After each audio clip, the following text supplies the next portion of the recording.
Hey guys, Jonah here with another beer review, and this is part of the six-part series for Merakai Brewing over in East Sussex, in Uckfield, in fact. And I dug this one out because I didn't actually pull all six out. I've just been sticking my hand in a box and pulling them out randomly. But when I saw this one, it absolutely made me smile because of kind of what's been happening lately. Merakai Brewing Co. Good things are coming. It's an 8% DIPA, and look at the can. It's a really nice sort of pop arty kind of styled can, which I think is really nice with a nice young lady there. And over here, a couple more angles. Look like different young ladies. Well, hey, having more than one young lady is always good. Anyway, let's see. Whoops, it did focus after all. Know that with the bad times come the good. The silver lining, promise, we need to keep us going. We just have to keep going. This second beer in a trilogy series of hope, trilogy of hope series. So it's an actual series. We'll have to look out for that and see if there's some others there. And the oh, it's not going to focus now. Oh, come on, dude. Focus. Damn you, focus. There we go. We've got a triple C. We've got Citra, Columbus, and Centennial with some added Simcoe. Oh, it says on this one, the illustrator is Atabira. There's best before February, but don't worry about that. We're a little bit behind, you know.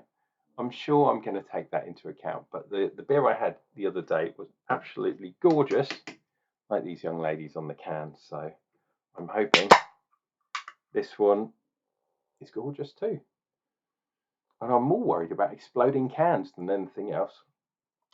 Got my honeydew kind of chalice type glass again, which I think I'm going to try and use for this entire series.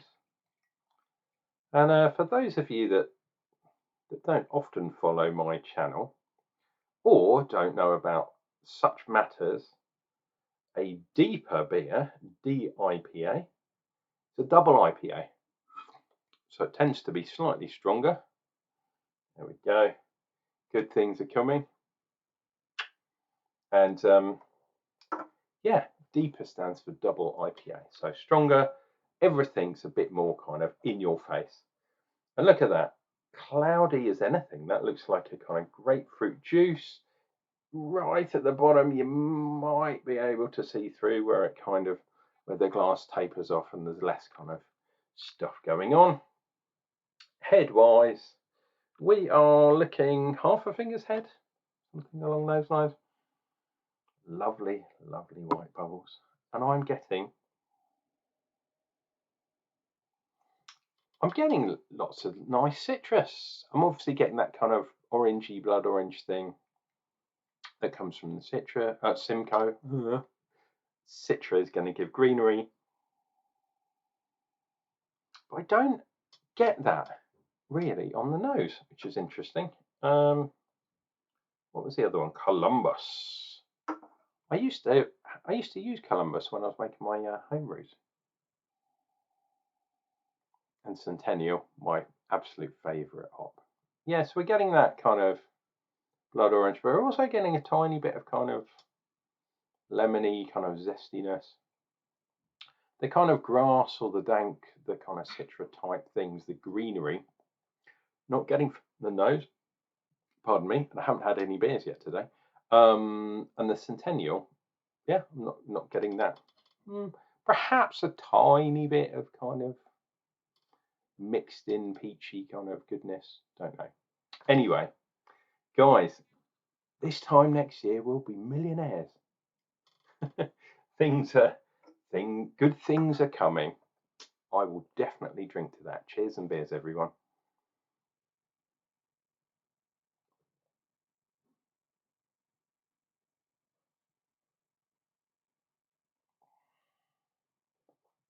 Ooh.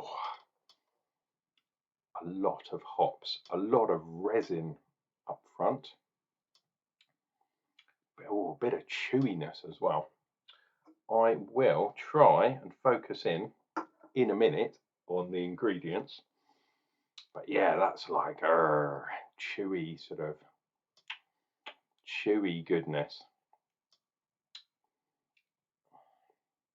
The hops are generally, in this bit, very kind of interlaced and mixed together.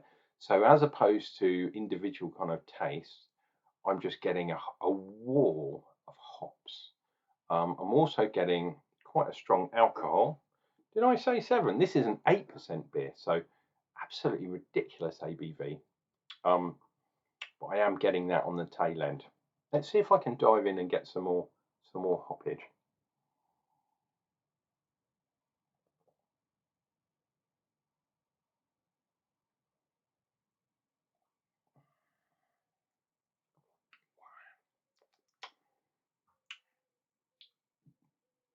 Ooh, getting a bit of the Centennial now, but fundamentally the citrus there, getting that green kind of greenness.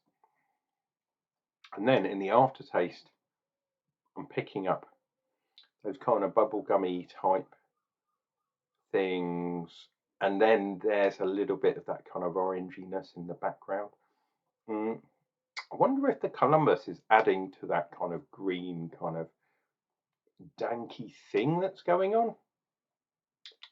This is definitely more a West Coast style than an East Coast style, even though it is very, very cloudy, which is interesting. Right, I'm going to put that down, pick up the can once again, and try not to get it upside down, and try not to pour it all over myself. So we've got some water, that's a good start. Hops, yeast, gluten, barley, oats, and wheat. So the oats and wheats are probably adding to that kind of chewiness, which is really, really interesting. I did kind of think that it had that because it has got that chewiness, but it's also got that kind of smoothness in the background. However, this is a DIPA, a double IPA. So, wow, that silky smoothness is kind of lost a little bit because of the outrageous amount of hops there. But it is giving me that kind of chewy, that flavour, that body, which is kind of one of the hallmarks of the style. I have taken 2 sips, and we have got 2 tide lines, and you can tell from the look of that my first drink, or my first sip, was much larger than my second. Let's see how well I do on the third.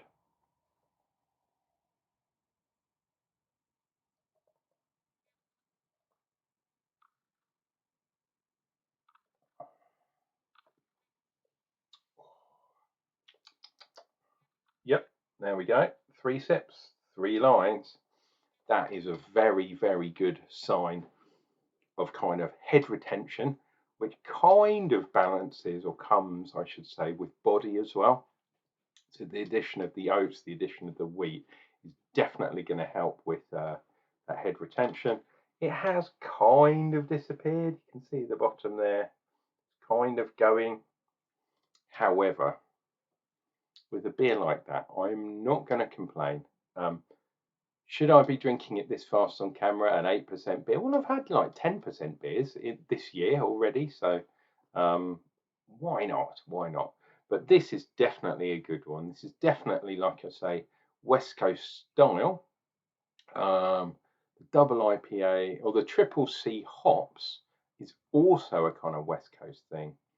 The addition of Simcoe to give that kind of oranginess, it usually gives that kind of juiciness as well. I think because of the amount of other hops in there as well, it doesn't quite follow through, even though there is a little bit of kind of juicy palate washing going on. Wow, this is quite an epic beer, I have to say. Even though drinking a 10 or 11% stout is pretty epic, drinking an 8% IPA is getting there.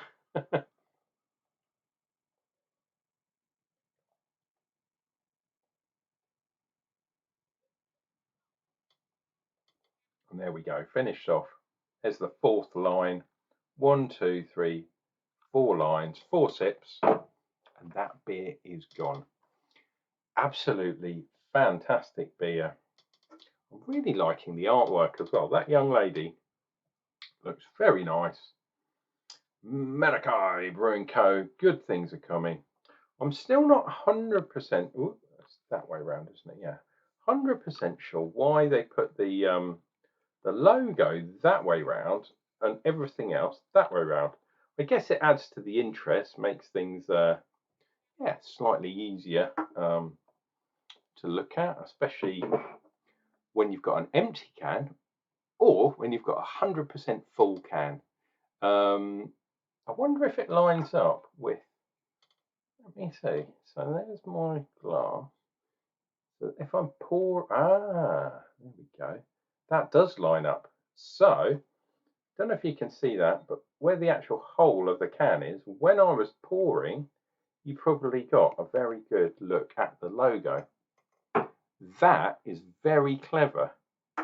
I'm going to look out for that in future editions. Unclejona's quality control department is going to have a look at that. If that is true, and if that's the same on every can, that gets you bonus points. That is a fantastic idea. Showing the name of the company as you pour the beer. Some people do not get their labels lined up very well with the hole in the can, but in this case, on this particular can, it's really well lined up. I'm going to have a look at that tomorrow. Gives me something to look forward to. The good times are coming. Anyway, this has been Unclejona. Click like and subscribe if you want to see more of these beer reviews. There's going to be 4 more upcoming beer reviews on this little section. So why not subscribe? Why not give me your comments down below? And yeah, don't forget, as I said already, click like, because then it'll keep YouTube happy. Cheers and beers, guys. We'll see you real soon for more beer.